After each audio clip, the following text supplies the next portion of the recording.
First at 5, new developments in a deadly crash that killed a UGA football player and staffer. Tonight, former UGA star defensive lineman Jalen Carter now faces charges of racing and reckless driving in connection to that January crash. Carter now has a warrant out for his arrest in Athens, Clarke County.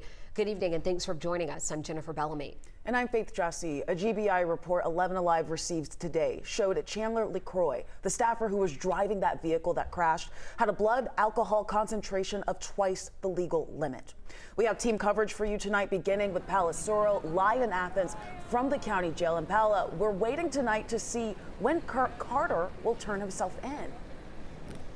That's right, Faith. You know, Carter planned to appear before media during the NFL Draft Combine in Indianapolis this morning. But instead, we're hearing he may turn himself into authorities here tonight. And just hours ago, he responded to the warrant out for his arrest on Twitter with a statement. The news around the University of Georgia campus spread quickly. Jalen Carter, UGA star defensive lineman and a projected #1 pick in the upcoming NFL draft, facing charges of reckless driving and racing in connection with the January crash that killed teammate Devin Willock and team staffer Chandler LeCroy. Athens Clarke County police saying Carter's vehicle and LeCroy's switched between lanes, overtook other drivers, and drove at high speed limits. You can say it might show character of him, but you know, certainly that was probably not the way he was taught, and just hope that maybe he can use it as a learning experience just for the NFL. And especially how hard he's had to work to get where he's at and to be the type of person he is, and everything he's went through and overcame to get where he's at, and now this charge. Just hours ago, Carter tweeted saying in part he's returning to Athens to answer those misdemeanor charges and that there's no question in his mind that once the facts are known, he will be fully exonerated of any criminal wrongdoing. And a GBI report 11 Alive received today shows Chandler LeCroy, the UGA staffer who was driving the car that crashed, had a blood alcohol concentration of .192. That's more than twice the legal limit. It's just terrible. I mean, you know, drunk driving's not good, and you know, nobody should ever do that. So sad to hear.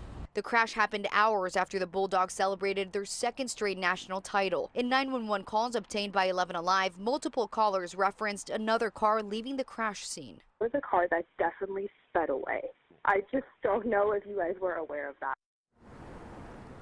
Now, Bulldogs coach Kirby Smart also spoke out today in a statement saying in part that, quote, the charges announced today are deeply concerning, especially as we are still struggling to cope with the devastating loss of two beloved members of our community. Guys. Paula, thank you so much for that report, and our hearts really going out to that whole community tonight. And we have team coverage on the new developments concerning Jalen Carter. Now, Carter is currently a top NFL draft prospect. He was in the running to be one of the first players picked. Maria Martin is in the studio with us, and she shows us how this could impact his future with the NFL. Hey, Faith, yeah, many NFL mock drafts have pegged Jalen Carter as the #1 overall pick in the April draft. And just talking about his football intangibles, there truly is no one like him in this defensive lineman draft class. He's a two-time national champion, and he's certainly a menace to opposing quarterbacks. Earlier today, I spoke with our UGA insider, Roddy Nabolsi, who is currently covering the NFL Scouting Combine in Indianapolis. He weighed in on how today's developments could impact Carter's draft stock. Jalen Carter, in a lot of respects, was potentially going to be the #1 overall pick in this year's NFL draft. How do you anticipate this hurts his draft stock moving forward? I still think he's a first-round pick. Will he be #1 overall? I don't see it. Here's the thing. Right now, his reckless driving charge and his racing charge, they're misdemeanors. Not to dismiss them. You know, two people died. What does the NFL look for? The NFL looks for potential. The NFL has taken guys with rap sheets and convictions and all sorts of issues. The NFL is about production. And if you're going on a sheer production standpoint, there's no one in that room, of all those defensive linemen that we interviewed today, who could do what Jalen Carter does. Now, Carter was scheduled to speak with reporters this morning at the Combine, but that did not happen. He had already planned to skip the workout portion of the Combine and focus on Georgia's Pro Day, which will happen on March 15th.